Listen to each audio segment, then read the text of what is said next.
and I appreciate everybody being here and giving me the opportunity to present at this seminar about my work that I'm excited about. The topic here is raising the level of abstraction for FPGA application development and doing that without impacting performance. So why doesn't everybody want to compute with FPGAs? It's definitely a question that I'm sure it's crossed the minds of FPGA researchers and enthusiasts, especially now that FPGAs are being integrated into data centers as general purpose, reconfigurable processing units. This question is particularly relevant in the Crossroads FPGA context, where you're trying to develop FPGA abstractions and architectures to move FPGAs into the center of the data plane for data center computing or for data-centric computing.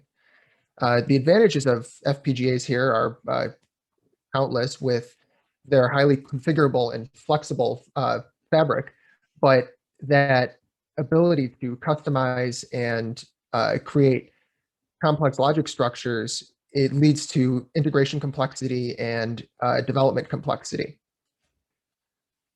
So it's relatively simple when you're developing an accelerator kernel to move data from your on-chip memories or flip-flops into your logic units and processing units. And this on-chip data movement is relatively straightforward. This process gets a lot harder when you start dealing with interfaces, whether those interfaces are to memory off-chip on the FPGA board, or perhaps over the I/O bus, or maybe even over a network. You also have modern FPGAs that are growing in scale and size, where you have to deal with network-on-chip interfaces and try to incorporate that into your design so that you can access data efficiently and effectively. There really is a lack of abstraction and reusability in FPGA infrastructure, and FPGA programmability really needs to have the same level of abstraction and infrastructure in order to have the same programmability that software programmers have come to expect, that have made general purpose processors so popular.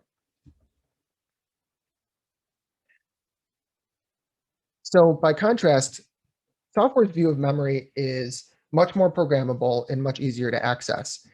And FPGAs really have gotten this general purpose processors have this reputation for programmability. This is achieved through things like pointers, standardized containers, and methods or index access to data. These become these building blocks that hide the complexity of the platform and device and infrastructure. So you can do things like dereference pointers and access these containers like vectors and queues. How can we bring this same level of programmability to FPGAs through abstraction, particularly when dealing with memory, which is a complicated and often not as well supported part of FPGA development in abstractions and programming models? So my answer to that is to provide a service abstraction for memory on FPGAs. So you get a memory as a service model that virtualizes the platform and memory device details. This model enables reusability and composability and helps to raise the level of abstraction so that you're no longer dealing with loads and stores and addresses. You have semantic-rich services that provide functionalities that are logically accessed by accelerator designs. And the communication and infrastructure around these service modules is provided as a service as well. So you start to have communication as a service that decouples these connections, and you're shielded from the implementation detail as a designer. This becomes a service-oriented memory architecture for FPGAs, the programming abstraction for FPGA memory that supports RTL developers and makes their integration efforts a lot simpler. So that supporting this architecture is a framework and infrastructure that allows designers to specify and customize a memory system built out of services supporting the operations that they require. And that's what this talk is about. It's about this infrastructure and framework and abstraction. And this service standard forces reusability and portability between these modules so that you can layer modules and services to create this high-level memory abstraction that simplifies the FPGA programming model. by flexible system composition, and this is all done without losing efficiency. So you wind up with this sort of architecture, microarchitecture contrast here with this service abstraction and accelerators communicating with services abstractly, and an implementation complexity underneath this abstraction that implements the operations and services on top of memory.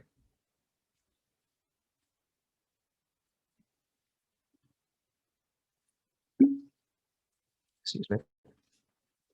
So this service-oriented memory architecture is underpinned and supported by several main themes that I'll discuss in this next section as we go throughout, and they'll come up as we go throughout this talk. The first main theme here is memory abstraction. So on modern FPGA platforms, you have many different memory devices, whether these are your on-chip memories that are discussed early in this talk, or memory over PCIe. Those might be your host interface, your host memories, or local board DRAM, HBM. There are countless numbers of interfaces and types of memories that are available to FPGA designers. And they all have diverse properties and aspects to them with different bus interfaces. What the service abstraction does is it virtualizes the differences of these memory devices, providing the same abstract interface to clients. This helps to standardize across these memory devices and really support the abstraction going forward. The next main theme is functional abstraction. And what functional abstraction is about is really raising the level of abstraction supported by the previous main theme of memory abstraction. So as a user of a service, you have a simplified interface. For example, when you're dealing with a queue for a work list here, you have a simple push-pop queue interface for word or work item granularity access. So you want to push 4 bytes into this queue, get 4 bytes back out in FIFO order. And this is relatively simple if you're just dealing with a regular on-chip FIFO. But if you don't know how many work items are going to be inside this work list and you need additional capacity, that's where implementation complexity arises. And this functional abstraction abstracts the implementation details here. So you can have a work list FIFO with a virtually unlimited capacity that the service itself manages the in-memory pointers. It efficiently packs these work items into interface granularity bytes or interface granularity blocks and dynamically fills and spills from off-chip memory. The complexity is hidden from the designer who's making use of this service, and services make this process or these types of modules generally reusable. The next main theme here is communication abstraction. Similarly to functional and memory abstraction, the communication between service modules can have many different implementation choices. As far as the designer is concerned, these are just connections from one module to another, but the implementation may vary. And as far as the logical aspects of this communication, it doesn't really matter. You can have wires between your modules, you can insert a FIFO between them, or break up communication over a shared network on chip, or perhaps some other sort of communication substrate such as Ethernet or a circular buffer in memory. This introduces another layer of flexibility and another layer of abstraction, that's especially relevant for large and distributed FPGAs and FPGA systems. The final main theme here is hardware-software abstraction. And this theme in the project allows you to, is really explained with this example with streams. So if you're streaming data from any memory to a kernel, that's relatively straightforward. However, you can have the interface not change on hardware, making use of these channel connections that I described in communication abstraction, and break apart these streams to allow software to participate in the abstraction. Software threads can communicate with the same channel abstraction before and access data and perform arbitrarily and actually take and actually implement the functionalities of services as a software thread separately running on the host. And this is all done without changing the interface to the hardware kernel. The abstraction removes this complexity and allows software to participate inside the abstraction.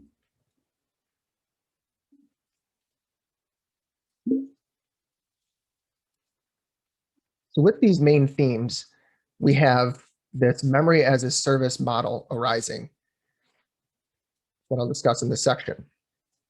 So again, if we think back to the beginning of the talk, we have these rich and diverse memory devices on data center, FPGA platforms, and systems. Memory performance is essential and important to computing. We have to move data from somewhere into processing kernels, and this has to be done at a data rate so that it doesn't reduce your performance.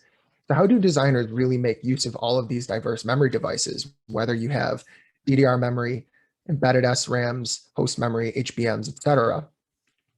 The current support with FPGA programming models is really limited to generic bus interfaces, and these often have wildly different semantics.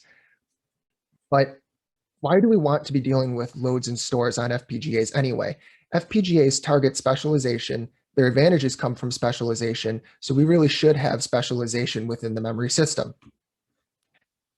The service-oriented memory system and memory as a service model raises the level of abstraction for FPGA memory.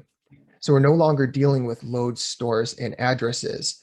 We're just dealing with, we have a generic interface or a structured interface for request response messages that allows us to communicate with these abstracted service functionalities.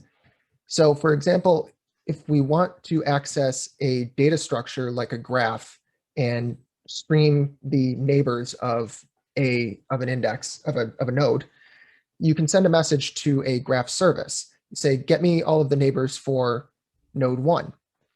Okay, and the service module absorbs the complexity and manages the complexity of the data structure, multiple memory references, and accesses to memory, and then provides back a stream of response messages with the relevant data. So it'll tell you which row and column you're accessing for that edge and neighbor, and then the edge data and value for that item. And this is all done through abstraction and supported by the lower level services. And you start to have a hierarchy and understanding around what services can do and can provide inside this service-oriented memory abstraction.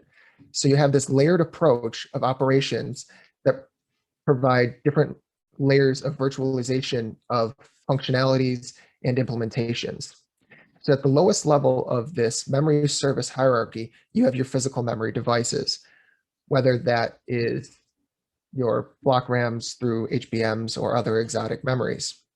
The next layer is the virtualization, translation, and isolation layer. And that layer allows you to share these interfaces across multiple higher level services, insert performance optimizations like caches at these interfaces, and perhaps be able to use multiple memory interfaces on any single individual service.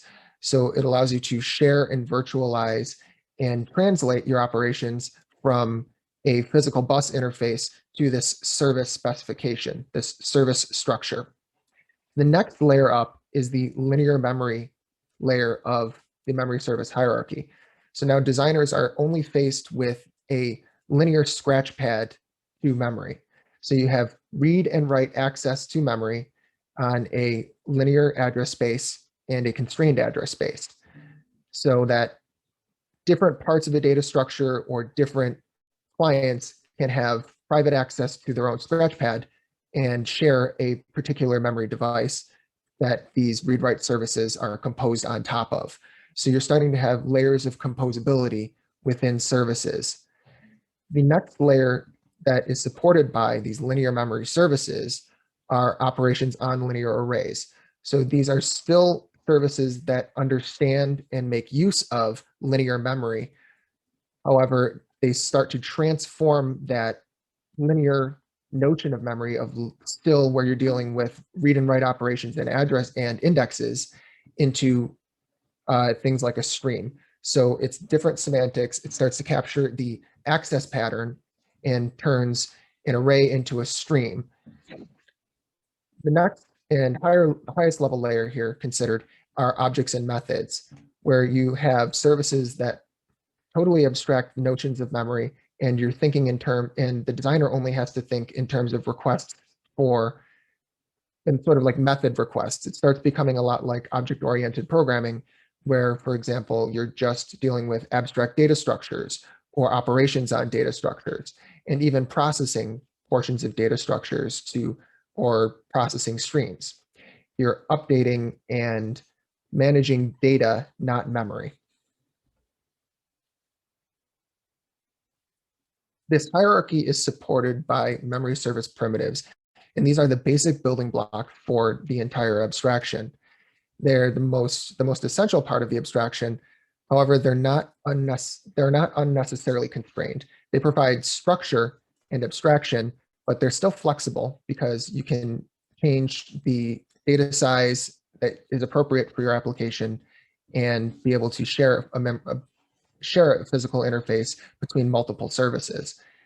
And they provide indexed access to data and memory without having to deal with the physical memory device. And this allows higher level services to be composed on top of each other and be well supported so that they're portable across different platforms and different memory interfaces. And this really starts to bring apart the notion of reusability and composability that supports the hierarchy and really provides the advantages of using this service-oriented approach. So you have reusable modules that encapsulate expertise and absorb complexity. The only constraint here is that each of these modules adhere to the service interface that I'll describe in the next slide. And these services are reusable across memory devices and hardware platforms and across systems. And they compose on top of each other so that developers can rely on previously developed services and develop more complex services without having to deal with the infrastructure and implementation details that previous designers have already achieved and abstracted for them inside service modules available in the library. And this is all constrained and provided by the service architecture. The service architecture is a standardized block, and I wouldn't call it a shell because it's more flexible than what you would consider a standardized shell. Each service operation and functionality is provided on a service channel interface. So each service block or module can provide multiple services through multiple service channel interfaces shown here at the top of the picture on the bottom left-hand side. Inside the block, the service implements the logic required to implement the functionality that the service is intending to provide. And if the service relies on other services that are lower level and composable, it instantiates channel interfaces that are client facing that are shown here on the bottom of the picture on the left, and the service can have any number of those as well. So the channel interface is not constrained by any particular number. It's entirely flexible in both count and in its size and structure. However, it just has to maintain that it is a channel and that it follows the same transmit and receive FIFO message semantics. These messages are the mechanism through which each service operation is requested and then processed and consumed by the client once its request is satisfied. So the three main aspects that are important to the service architecture are the service itself, channel interfaces, and this notion of a message.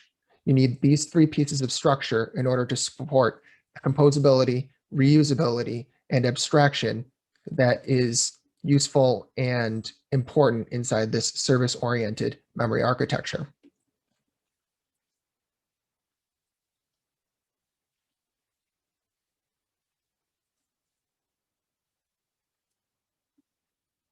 The last important part of the service-oriented memory architecture are connecting services. How do we actually put them together within the system? These are entirely logical connections between clients and service modules. This is all supported by these channel interfaces. Again, as I described in the main themes, this is all through communication abstraction. So these connections are associated with the physical interfaces at the module's edge. However, a generator script implements and elaborates these connections in an appropriate fashion as specified by the designer. So you can have modules connected by wires, FIFOs, network on chips, etc. And all of that is transparent to the end user, and their system is created for them by this generator script that elaborates a system of services and provides that to the accelerator developer on top of memory with layers of abstraction and hierarchy.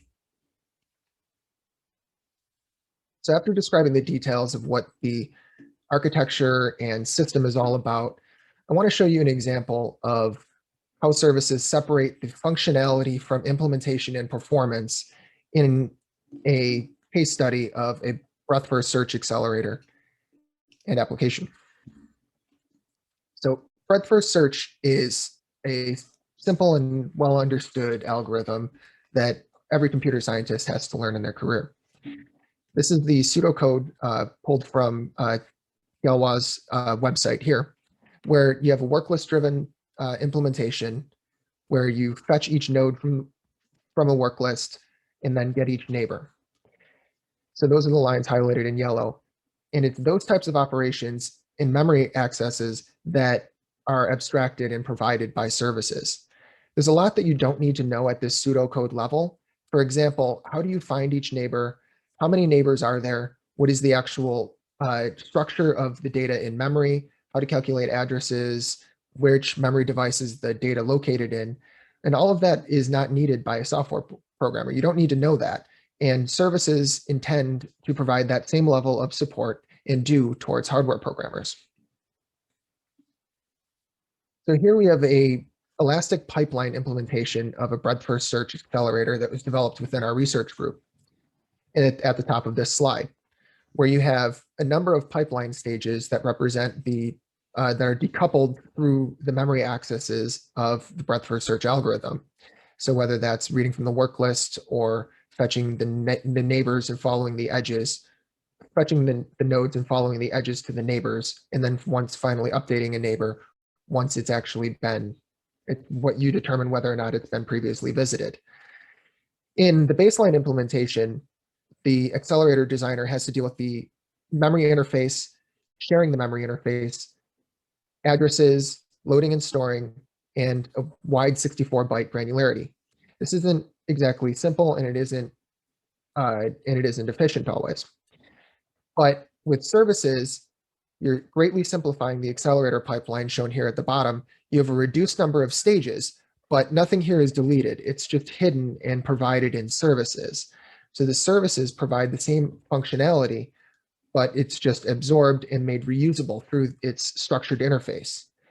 This doesn't add it reduces the complexity, and it doesn't reduce performance, because this is logic that the designer would have to implement inside their design, but it can actually be quite simplified, and the designer can reduce their development efforts by using provided services inside this abstraction.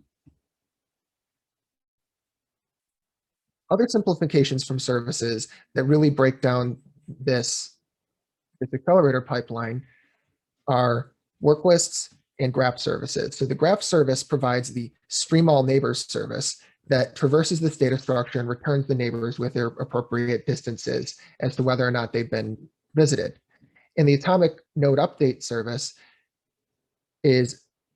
handles the read after write hazards and can actually cache neighbor structs in order to efficiently update each neighbor while locking it so that you don't have any of the hazards.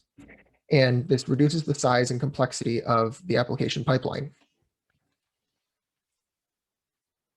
So in order to evaluate the functional abstraction aspects of this service-oriented memory architecture, we took the baseline implementation and started to break apart each functionality into its appropriate services.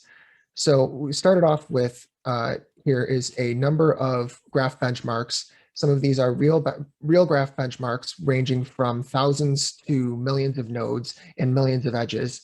And we have real graphs and synthetic graphs. The synthetic graphs are larger and shown here on the left side of this graph. And what we're evaluating is the throughput of the accelerator and demonstrating that the service abstraction doesn't actually hurt performance, nor does it negatively impact the resource utilization. So we take the baseline implementation, then pull out the work list service functionality and have an implementation of the accelerator just using this work list functionality provided as a service. This doesn't reduce the performance. And then we provide the graph services then that similarly don't reduce performance or add to increase resource utilization.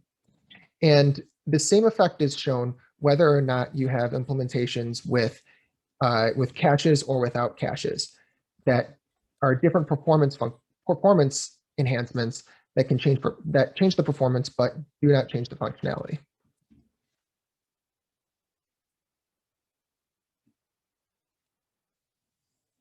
Coming back to this notion of performance enhancements without changing functionality, services allow you to transparently instantiate these performance enhancements such as caches or different graph representations by just configuring the application design within the specification language that we currently have a couple of different implementations of, whether that's in JSON or a Python specification that the designer writes in order to produce and generate their service-oriented memory system.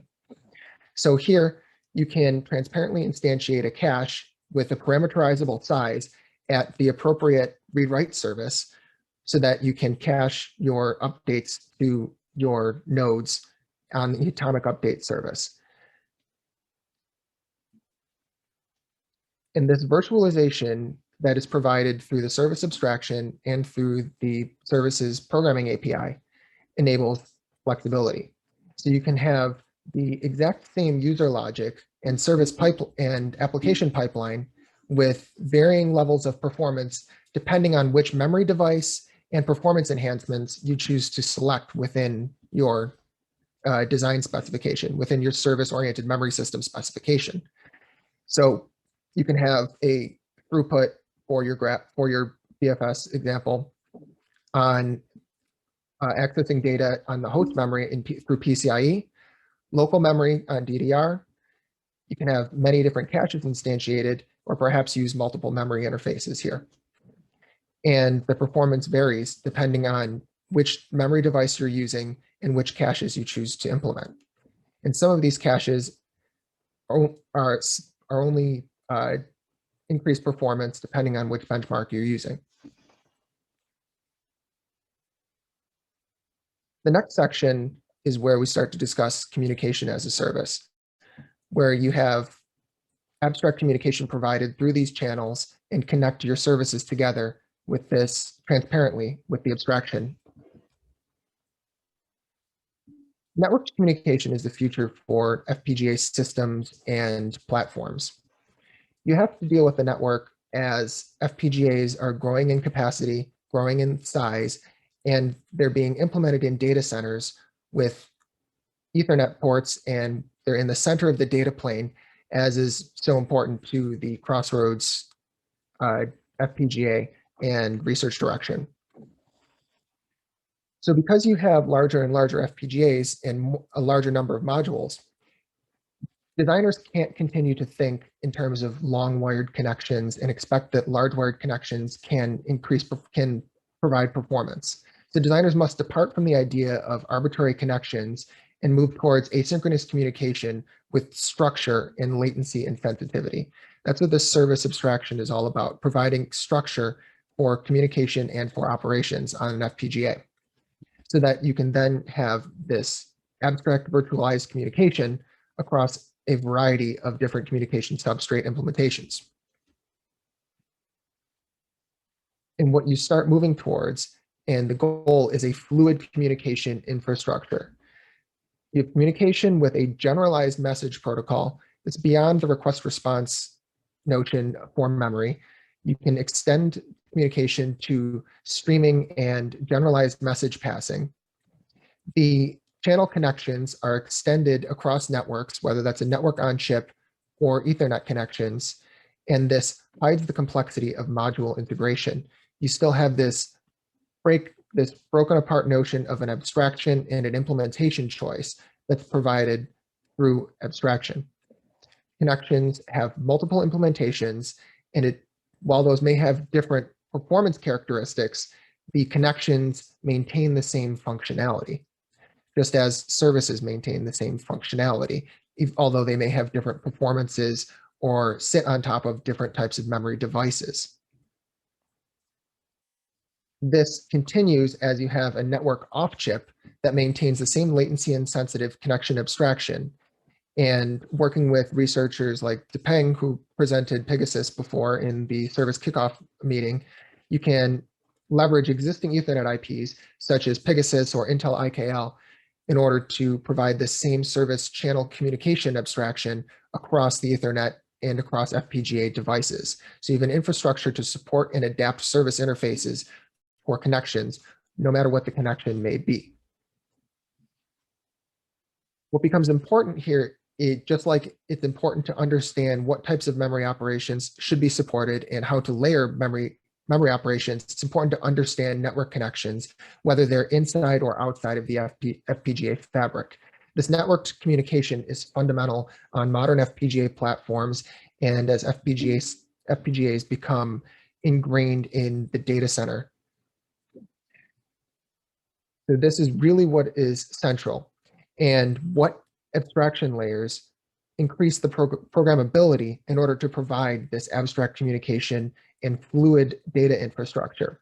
What you really need are structure and interfaces so that you don't have ad hoc modules and ad hoc interfaces that are so common as designers are trying to specialize their designs to fit a particular interface and achieve the performance that they require.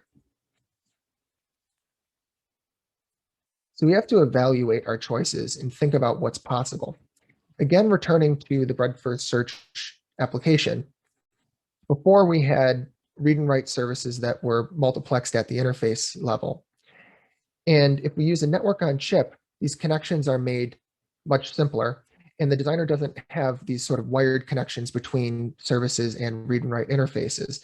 A network on chip sort of becomes Wi-Fi for connections, where you can have multiple connections being shared on a single communication substrate. Although different network on chip implementations have a real impact, not like a real impact on your design in terms of resources, frequency, and performance then. So here we show a number of different network configurations and system constructions that are all normalized to a single switch network on chip connection.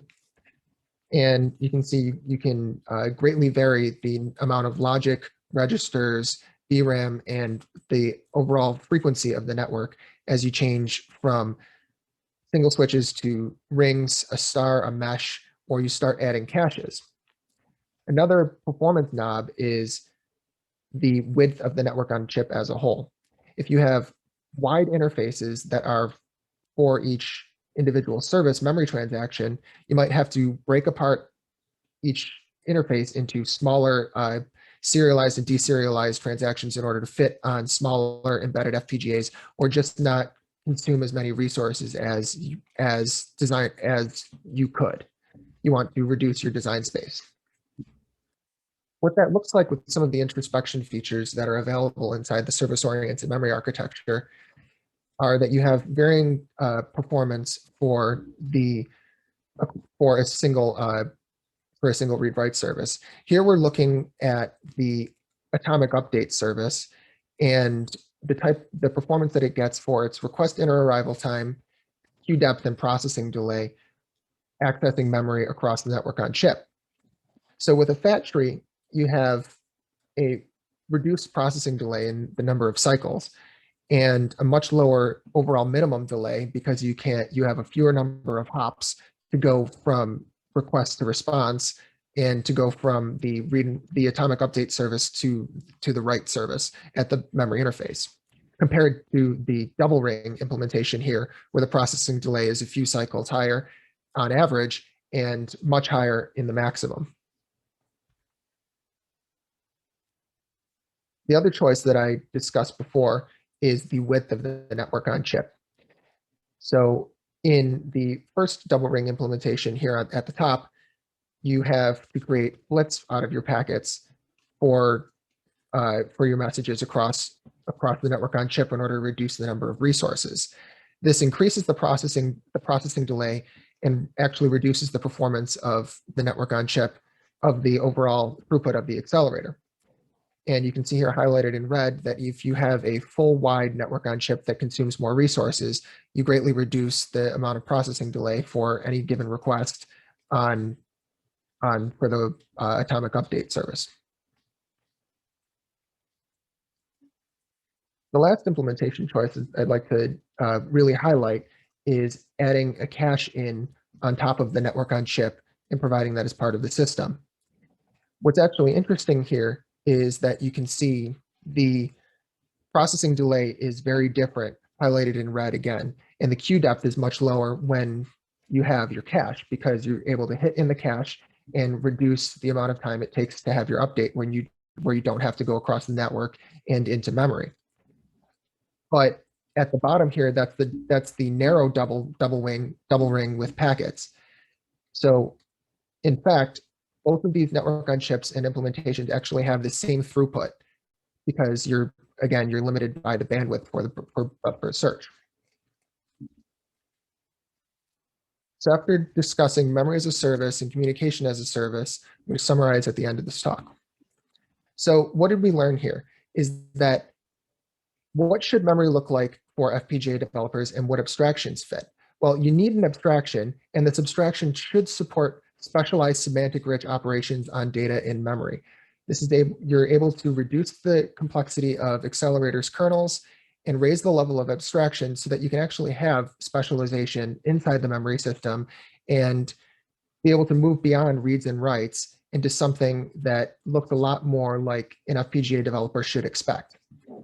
So what should FPGA platforms and systems look like to FPGA developers? Well, again, abstraction and infrastructure is needed to virtualize functionalities of not only operations, but of the infrastructure so that you can have diverse performance implementations and be able to efficiently make use of your FPGA fabric while retaining the same flexibility that's inherent to FPGA designs. And what this all comes down to is that if you have structure, but the structure is flexible inside your abstraction, this increases your FPGA's programmability, allowing designers to focus on their contributions, and they don't have to focus on interfaces and infrastructure. You're spending more time on your accelerator designs and dealing with high-level notions of memory rather than read and write transactions. I think I made it within time, yes. So that concludes my talk.